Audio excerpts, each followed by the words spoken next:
जब भी आप चढ़ाएं कम से कम 3 पत्ती का बिलपत्र होना चाहिए। बिलपत्र 4 पत्ती के भी मिल जाएंगे, बिलपत्र आपको 5 पत्ती के भी मिल जाएंगे, समवेयर 7 पत्ती के भी मिल जाएंगे। रेयर में कभी कभी ऐसा होता है।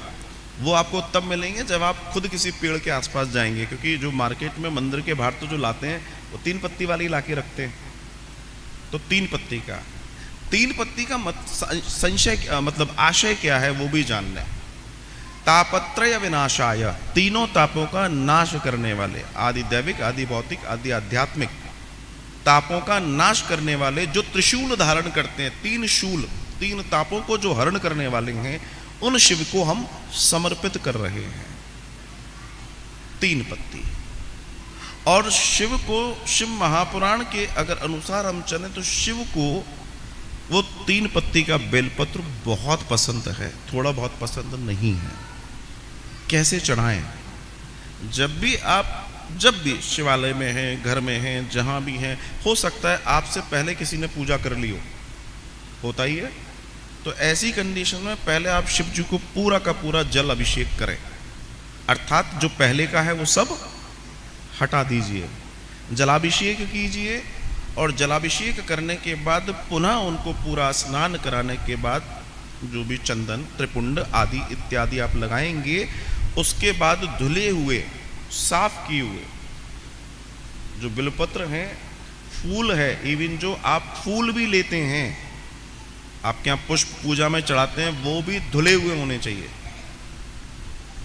आपको ध्यान होगा जब भगवान श्री राम गुरु जी के आदेश पर पुष्प वाटिका में पुष्प लेने गए थे, तो उनसे बनमालियों ने एक ही बात कही थी, कैसे आप पुष्प भी तोड़ोगे, जल से उनको शुद्ध भी करोगे, ये सारी चर्चा उसमें भी आई है।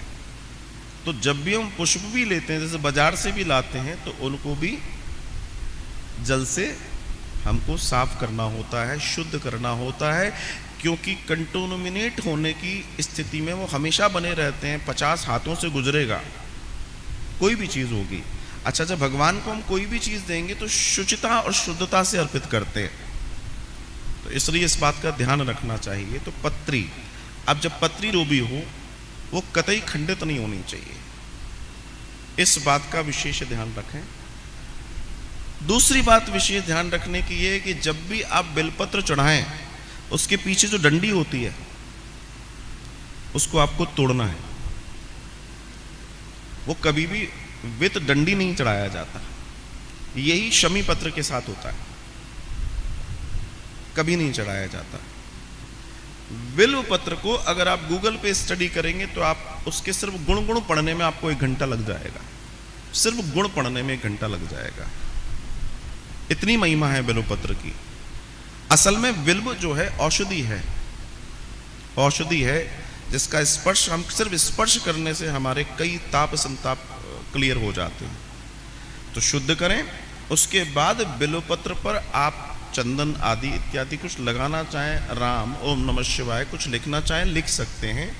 भगवान शिव पर उल्टा, मतलब जो उसका सीधा पत्र है, जैसे हथेली है मान लीजिए, तो ऐसे ऐसे हम रखेंगे और ऐसे रखे जाएंगे। कम से कम 5, 7, 11, मगर मिनिमम 5 बिल्वपत्र आप उन्हें चढ़ा सकते हैं। ये इतना एटलीस्ट हमें करना है। एक चीज और ध्यान रखें कि कई बार आपको बिल्वपत्र नहीं मिलते और आप भोले बाबा के पास पहुंच गए, तब क्या करें? तो जो चढ़े हुए बिल्वपत्र हैं आप उनको धो सकते हैं और दोबारा चढ़ा सकते हैं, आपको पूरा पुण्य प्राप्त होता है। दुनिया के अंदर एकमात्र ऐसा सीधा साधा देवता है, एकमात्र, जिसको सब अर्पण है, सब अर्पण है। कांटे वाला लड्डू सिर्फ यही खाता है, और चढ़ाने वाले दुनिया में 50 प्रसाद चढ़ाएंगे, इच्छा रहेगी कि प्रसाद हमें भी मिल जाए, मगर कोई नहीं कहता कि कांटे वाला लड्डू हमें मिल जाए, धतूरा मिल जाए। इस बात को समझना बहुत ज्यादा जरूरी है। तो इस तरीके से बिल्वपत्र चढ़ाएं, उसके बाद भगवान को अर्पित करें और प्रणाम करें।